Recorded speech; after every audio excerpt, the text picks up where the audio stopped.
রাসূলুল্লাহ সাল্লাল্লাহু আলাইহি ওয়াসাল্লামের সুন্নাহ মতো দাড়ি রাখতে লজ্জা লাগে, তার মতো কাপড় পরতে লজ্জা লাগে, হ্যাঁ, তার আদর্শটাকে ফলো করতে লজ্জা লাগে।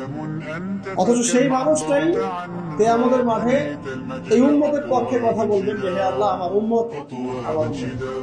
আর এই মানুষটাকেই জীবিত অবস্থায় 15 বার হত্যা করার চেষ্টা করা হয়েছিল।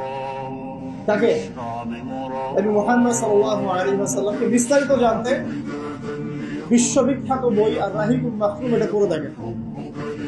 জীবন রাসূল সাল্লাল্লাহু আলাইহি ওয়াসাল্লামের পবিত্র জীবনের উপরে একটা সেরা বই আর রাহিকুল মাখতুম করে দেখেন।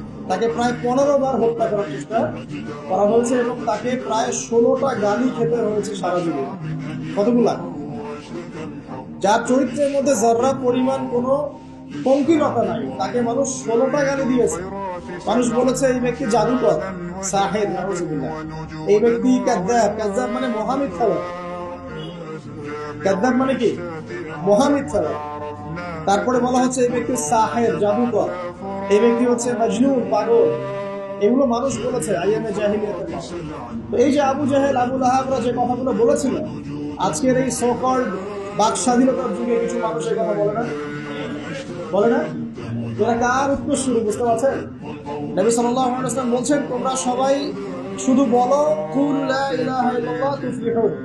হে আমার চাচারা কুরাইশ বংশের যারা আছেন আপনারা, ইয়া মাশারাল কুরাইশ, আপনারা শুধু বলেন কুল লা ইলাহা ইল্লাল্লাহ, খালি একবার বলেন যে লা ইলাহা ইল্লাল্লাহ তুফলিহুন, আপনারা সফল হয়ে যাবেন, আরব আজম উভয়ের রাজত্ব পাবেন।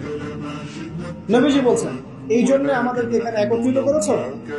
তখনই হাততালি দিয়ে পাথর নিয়ে রাসূল সাল্লাল্লাহু আলাইহি ওয়াসাল্লামের দিকে নিক্ষেপ করেছেন। নাউযুবিল্লাহ। তো তখনই আল্লাহ পাক আয়াত নাযিল করলেন। কোন আয়াত? তাব্বাত ইয়াদা আবি লাহাবিন ওয়া তাব। ধ্বংস হোক আবু লাহাবের দুই হাত, যে দুই হাত দিয়ে সে পাথর নিক্ষেপ করেছে, ওয়া তাব, এবং সে নিজেও ধ্বংস।